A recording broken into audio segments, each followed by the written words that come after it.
Welcome back, my friends, to TFT Hyperroll with Taric.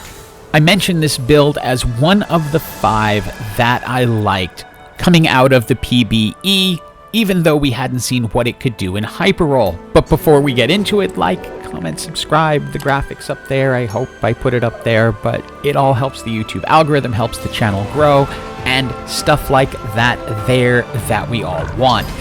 We're now choosing a portal as it randomly jumps from person to person. I chose Targon the Summit, which is what we end up getting thanks to me. I was selected. And what this will do is give us lots of champion duplicators, so we should be able to 2-star champions whenever we need. Now, I had a pretty good idea what I wanted to do based on the fact that I got a Cho, a Renekton, and then a Jace. I can go into Bruisers Gunners. It became even more clear to me when I got healing orbs, and here's why. Healing orbs are kind of like the thrill of the hunt of this season. However, they work by giving health back to the closest champ. So, if you have a strong backline, and your front line is getting injured, and your backline can take out one of their frontline champs, your front line will heal. Now, Cho is going to gain 60 health every time he gobbles someone down, and we have a good chance of getting to a 3-star Cho because we're going to get a lot of champion duplicators. So let's keep an eye on his bonus. Right now, he's at 120 bonus health. Itemize with a Negatron cloak on the bench. I'm going to grab another one for the Dragon's Claw for Cho.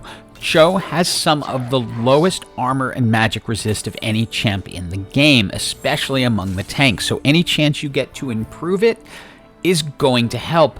He's now got 50 and 108 magic resist, so that's going to make him tankier, plus his health is going to grow throughout the fight. And I will speed this fight up a little extra because this one just takes a long time to play out. Swain is very tanky, but so is Cho, especially with the additional magic resist and them being all magic champs. He manages to chomp down Swain, but Jace finishes off Orianna. Now we bump into another Cho'Gath, and they are going with an AP Cho. While that may work sometimes in Summoner's Rift, and maybe possibly here every once in a while, I would advise against it.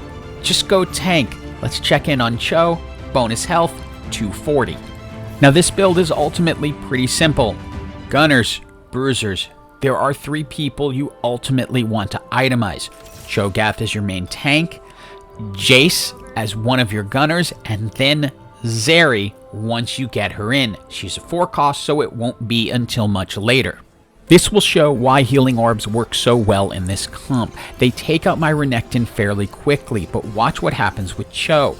Every time one of the frontliners dies, he gains back 300 health. It allows him to chomp and stay alive till the end.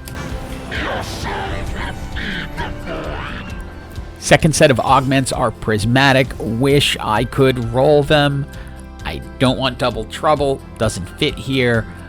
Unleashed Arcana doesn't really work with this, so Hermesist it is, and we will be able to heal more. Wanted to also mention, if you have a choice, I would bring in 3 gunners at this point, because having gunners on either side of Jace is going to be important since his ult speeds up your other gunner's attack. So keep yourself at the 2 bruisers and go to 3 gunners right here. With Shurima, this team is going to be a problem simply because they are going to be able to heal through a lot of our damage, meaning we're not going to get the healing orbs to keep our front line alive. They're able to get into our back line, and once they're there, there's not much defense. So let me take you through everything we're about to do. Going to grab the Giant's Belt. That is going to make a Warmogs for Cho. Pick up the 2-star Jinx and the 2-star Jace. Then we have 2 champion duplicators. We can make a gold 3-star Cho, so we are now set with our front line.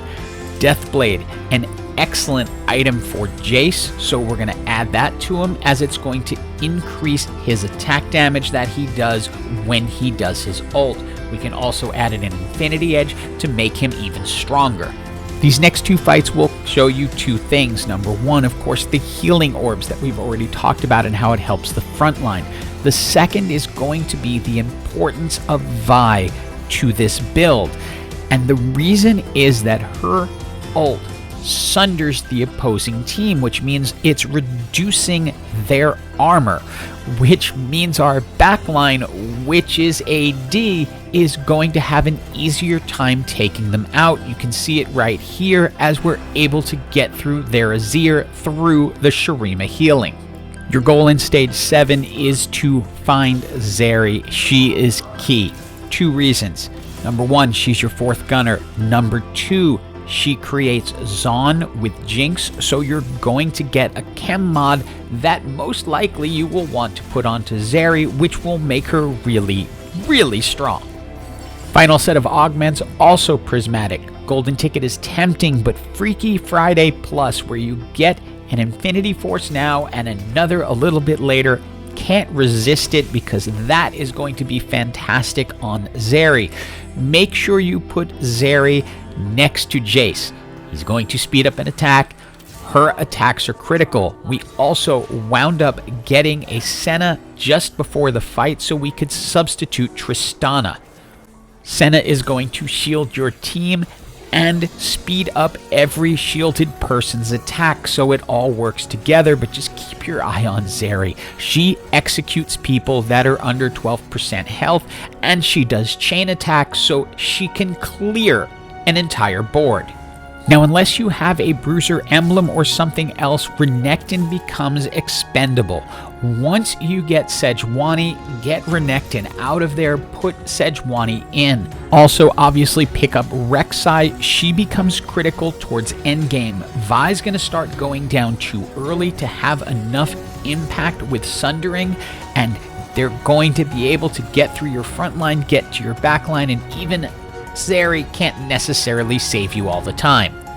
Some item choices here, and I would love to have enhanced the backline a little bit more, but I'm probably better with these items going for frontline, so I can put an Ionic Spark onto Sejuani, make her just a little bit tankier. We have another Anvil we can look at, and what I'm particularly hoping for, Gary, is a Rage Blade. Exactly.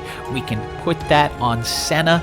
Then normally I would have used these for Zeri, but once I got a Senna, I couldn't resist, and I'm going to hope that I can get the 2-star Zeri out of the shop. Now notice I'm also picking up Bel'Veth and Kai'Sa. That will matter in a little bit. Right now we're focused on our 4 Bruisers, 4 Gunners, and keeping them together. Senna keeps everyone shielded, and that allows Zeri to execute.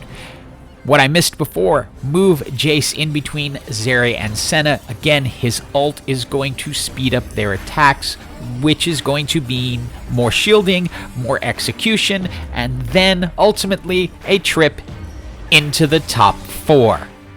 Now for the final touch in this build, bring in Bel'Veth or Kai'Sa so you now get Void along with Cho'Gath and Rek'Sai. That's going to give you a knock-up at the start of the fight, which is going to give you even more time to start destroying them, and your Gunners are going to do it very, very quickly. Getting a champion emblem out of that round means we can either take up Sion or Bel'Veth.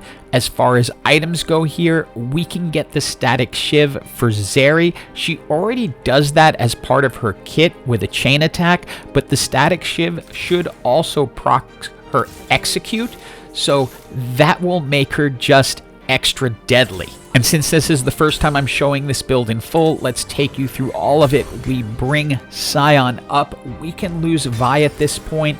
The Sunder was useful early, not so much now.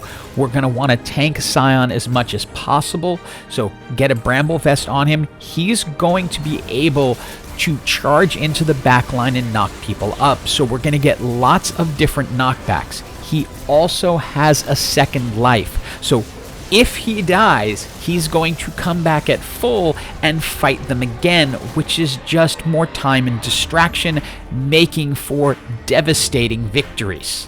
I 2-starred the Kai'Sa and brought her in, because in general I find her more effective than Bel'Veth, even though she's a lower cost unit. But just look at everything that's going on in here.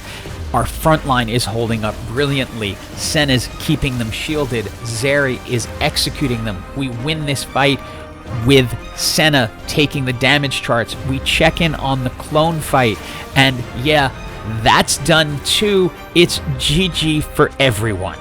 And by the way, I did check in on Cho during the last NPC fight. He was up to 900 bonus health.